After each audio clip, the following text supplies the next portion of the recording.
ആ കർമ്മം കഴിഞ്ഞ് എനിക്ക് അടച്ചു തുറക്കുമ്പോഴേക്കും നീ പറഞ്ഞ രീതിയിൽ എന്റെ ഉണ്ണി സന്താനത്തിന്റെ ഭവനം ഞാൻ പൊക്കിത്തന്നാൽ എനിക്കെന്ത് തരും? നീയായിട്ട് ഞാനായിട്ട് ഉടമ്പടിയില്ല.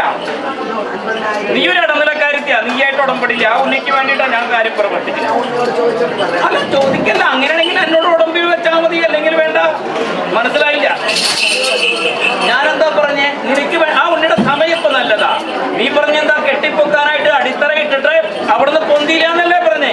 ഞാനത് പൊക്കി നീ പറഞ്ഞ രീതിയില് ആ വരച്ച ചിത്രത്തില് ആ ഭവനം പൂർത്തീകരിച്ച് അടുത്ത് കണ്ടപ്പോൾക്ക് എന്റെ കുംഭമാസത്തിൽ എന്റെ കാളിയുടെ കർമ്മം കഴിഞ്ഞ് കവാടം അടച്ചു തുറക്കുമ്പോ എന്റെ മണ്ഡപം വരുന്ന സമയത്ത് ഈ സന്തോഷ വാർത്ത പറഞ്ഞ് എന്റെ അടുത്ത് വരാൻ വേണ്ടി ഞാൻ പണിയെടുക്കണമെങ്കിൽ എനിക്കെന്ത് തരുമെന്നാ ചോദ്യം.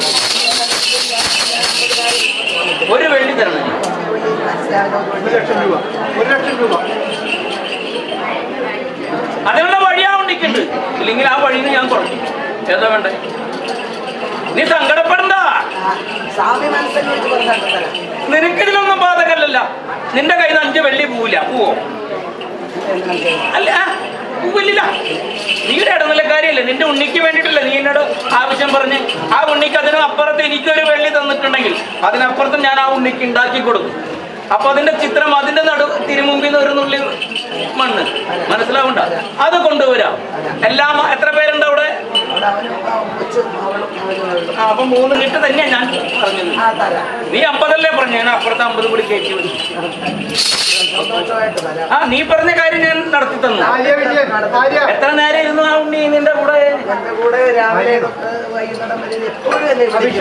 അത് മതി. ആദ്യം അത് ഉണ്ടായിട്ടില്ല. അല്ല, ആദ്യം അത് ഉണ്ടായിട്ടില്ല. ഇപ്പൊ അത് മാറ്റം വന്നില്ലേ? ഇനി നിന്റെ അടുത്ത് ഞാൻ കൊണ്ടുവന്ന് നിർത്തി തരാം. ആ ഉണ്ണിയെ കൊണ്ട് തൊഴിലും കെട്ടിട്ട് ഉണ്ണിനെ നിന്റെ അടുത്ത് കൊണ്ടുവന്ന് ഇത്തരം ഇനിയിപ്പം അവൻ പറഞ്ഞേക്കുന്നത് ആ രണ്ടാം ഭാര്യയുടെ അടുത്തോട്ട് കൊണ്ടുപോകണം. അത് നീ അത് നിനക്ക് കാണിക്കാൻ പറ്റാത്ത മുതലിനെ ഞാൻ നിനക്ക് കാണിച്ചെന്നു. അത് കൊണ്ട് വചനമില്ലാത്ത മുതലിനെ കൊണ്ട് ഒരു തൊഴിലില്ലാതെ കൊണ്ട് വചനം ഉണ്ടാക്കിക്കുന്നു. ഇനി ആ തൊഴിലേക്കേട് കൊണ്ട് നിന്റെ അടുത്ത് നിർത്തും. മനസ്സിലായി? എന്തെങ്കിലും ആവട്ടെ, നീ അവിടെ നിന്നോ. അത് മണ്ണടയുന്നവരെ നീ അവിടെ നിന്നോന്നുള്ളൊരു വാക്ക് കേൾപ്പിച്ചെന്നാ പോരെ. നീ ഇന്നലെ അല്ലെങ്കിൽ നാളെ മണ്ണടിയെന്ന് ഞാൻ പറഞ്ഞിട്ടില്ല.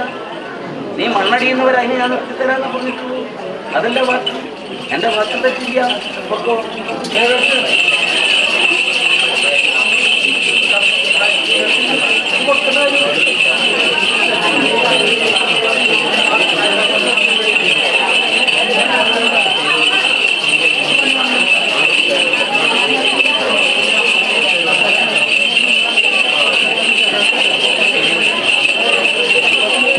വാങ്ങിച്ചതിന് രേഖയുണ്ടോ? ഇല്ല. ഇനി തരില്ല എന്ന് പറഞ്ഞു. ഇനി തരില്ല എന്ന് പറഞ്ഞോളാം. അതിന്റെ അപ്പുറത്ത് കൊടുത്തു തീർത്തില്ലേ? ഇനി തരില്ല എന്ന് പറഞ്ഞോളാം. മനസ്സിലുണ്ട്? ആ വെള്ളി കിട്ടാൻ വേണ്ടി പല പ്രവർത്തിക്കേണ്ട നിനക്കൊക്കെ ഇങ്ങനെ സംഭവിക്കേണ്ടി വന്നേ. അപ്പൊ വെള്ളി കൃത്യമായിട്ട് അതിന്റെ നീ പറഞ്ഞ മാതിരി മുതൽ കൂടാണ്ട് മറ്റൊരു വസ്തു കൊടുത്തു തീർക്കുന്നുണ്ടല്ലോ. അത് കൊടുത്തു തീർത്തിട്ട് സമ്മതിക്കാതെ കണ്ട് ഇപ്പോഴും പിന്നുണ്ട് എന്ന് പറഞ്ഞു വരുന്നു. നിന്റെ കയ്യിൽ നിന്ന് വെള്ളി, നിന്റെ മാതാവിന്റെ കയ്യിൽ നിന്ന് വെള്ളി വാങ്ങാൻ വേണ്ടിയിട്ട് അവർ മറ്റുള്ള സ്ഥലത്ത് പോയിട്ട് കർമ്മം പ്രവർത്തിച്ച് അതിന്റെ കാര്യം ചെയ്തതിന് ഈ വെള്ളി കൊടുക്കില്ല എന്ന് പറഞ്ഞു. ഞാനല്ലേ പറഞ്ഞു. ഒരു കുറ്റം കുറവും പറയാൻ പാടില്ല. വരയ്ക്കുന്ന നേരത്ത് നല്ലവണ്ണം കണക്ക് തെറ്റാതെ കണ്ട് അങ്കലം തെറ്റാതെ കണ്ട് എനിക്ക് വരച്ച് ഇത്ര ഉണ്ടാക്കാൻ സാധിക്കണമെന്ന് പറഞ്ഞു കഴിഞ്ഞാൽ പൊതിഞ്ഞു കെട്ടുവെച്ചു.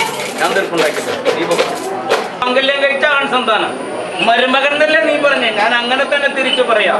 അതായത് നിന്റെ ഉണ്ണിയെ മംഗല്യം കഴിച്ച ആ ഉണ്ണി സന്താനം, നീ പറഞ്ഞ ആ മരുമകന്റെ കൂടെ പിറന്ന ഉണ്ണികൾ ആരെങ്കിലായിട്ട് എന്തെങ്കിലും മണ്ണ് സംബന്ധമായിട്ട് ഭാഗം വീതം വെക്കുന്നതിനെ കുറിച്ച് വല്ല തർക്കമുണ്ടായിട്ടുണ്ടോന്ന് ചോദിക്കും. അതിന്റെ പേരിൽ അവിടെ നിന്ന് വന്ന വില്ലും പേരെയാണ്. ക്കാരനല്ല. ആ ഉണ്ണിയുടേതായ സ്വന്തം ബന്ധുമിത്രാദികളും കൂടപ്പുറപ്പുകളും എല്ലാവരും ശരിയില്ലാന്ന് നീ അന്വേഷിച്ചറിഞ്ഞപ്പോ പിന്നെ നീ എന്തിനാ തൊഴുത്തില് ഉണ്ണിയുടെ മാടിനെ അവിടെ കൊണ്ട് കെട്ടിയെന്നാ ചോദ്യം. ആ ഉണ്ണിയുടെ പേരിൽ കുറച്ച് വെള്ളിക്കുണ്ട്. അത് കൊടുക്കാതിരിക്കാൻ വേണ്ടിയിട്ട് പ്രവർത്തിച്ചതിന്റെ പേരിൽ ആ ഉണ്ണിയും നിര്യാണം വന്നു പോയി. പിന്നെന്ത് വേണം? പിന്നെ ഈ ഉണ്ണിനെ തകരാറാക്കണം. എന്തേ? എന്നാലല്ലേ ഈ ഉണ്ണിയുടെ വീതം കിട്ടില്ലേ? മനസ്സിലായില്ല? നീ വീതം കിട്ടുന്നവർക്ക് നിന്റെ പണിയാളർക്ക്. അപ്പൊ അതും ഇല്ലാണ്ടാക്കണം. അങ്ങനെ ചെയ്തതാ. അതുപോലെ തന്നെ അവര് പറഞ്ഞ പോലെ അവര് ചെയ്ത പോലെ ഫലിച്ചു. രണ്ടും ഈ മണ്ണിലേക്ക് പോകും. ആ ഉണ്ണിനെ ആപത്തില്ലാണ്ട് ഞാൻ നോക്കാം. മനസ്സിലാവണ്ട? എന്നുവെച്ചാൽ അതും ഒരു ഉടമ്പടിയാ. മനസ്സിലായില്ല? അതും ഇതിന്റെ ഒരു ഭാഗപത്രല്ലേ.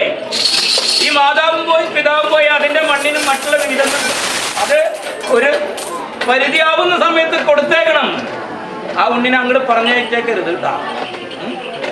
കൊണ്ട് ആരം കുത്തി കോർത്താൽ മതി. അപ്പൊ നീ പറഞ്ഞ വേവലാത്തി കുറഞ്ഞേ. മനസ്സിലാവണം? ഞാൻ പറഞ്ഞത് ഉണ്ണിക്ക് സമയം മോശിട്ട് നിങ്ങൾ രണ്ടുപേരും വീണ് കഴിഞ്ഞാൽ ഉണ്ണി എവിടേക്ക് പോവാ? ആ ഉണ്ണി എവിടേക്ക് പോവാണ്? അപ്പൊ ഉണ്ണി അടുത്ത അംഗം ഉണ്ണികളായിട്ടാണ്. ഇനി അടുത്ത കളം പിന്നെ ഞാനും പറഞ്ഞേ ആ ഉണ്ണി ഇല്ലാണ്ടായത് ആർക്കാ കിട്ടാ? നിനക്ക് കിട്ടോ? കിട്ടില്ല. നിന്റെ പിണിയാളർക്കും കിട്ടില്ല. അത് പിന്നെ ആർക്കും കിട്ടാ? പിതാവിന്റെ വക ഉള്ള ഉണ്ണികൾക്കല്ലേ കിട്ടുള്ളൂ. അതിലുള്ള ജന്മം ഉണ്ടായേ. മനസ്സിലായില്ല? മാതാവില്ല പിതാവില്ല. പിന്നെ മാതാവിന്റെ ഉണ്ണികളാ ആ ഉണ്ണിനെ പരിപാലിക്കാനേ. മനസ്സിലായില്ലേ? അപ്പൊ ആ മുതലാർക്ക് കിട്ടും. ആ ഉണ്ണി ഇല്ലാണ്ടായാൽ പിതാവിന്റെ ഉണ്ണികൾ കിട്ടും. ഇല്ലേ? അതില്ലാണ്ടാക്കേണ്ടത് കാര്യം അവരുടെ. അപ്പൊ അതിന് തടസ്സാരാ? നിങ്ങൾ രണ്ടുപേരും. അടുത്തൊന്നും നിങ്ങൾക്ക് നിങ്ങളുടെ കളത്തിലേക്കാ ഇനി അടുത്ത കാല് വയ്ക്കും. അപ്പൊ ശ്രദ്ധിക്കുന്ന മുറിയറയിൽ വെച്ചു. ആ ഉണ്ണിക്ക് നിദ്ര കൊള്ളുന്നൊരു മുറിയറി അവിടെ വെച്ചോളാം. സ്ഥിരമായിട്ട് ചെയ്യുന്ന സ്ഥലത്തുനിന്ന് ആ വാഹനങ്ങൾ നീ അതിലേയും വെള്ളി കുറച്ച് നീ ചെയ്തിട്ടുണ്ടോ? പിന്നെ ഒന്നും കൂടി ചെയ്തോ. ഇനി ഒന്നും കൂടി ചെയ്തോളാം. അപ്പൊ ശരിയാവും.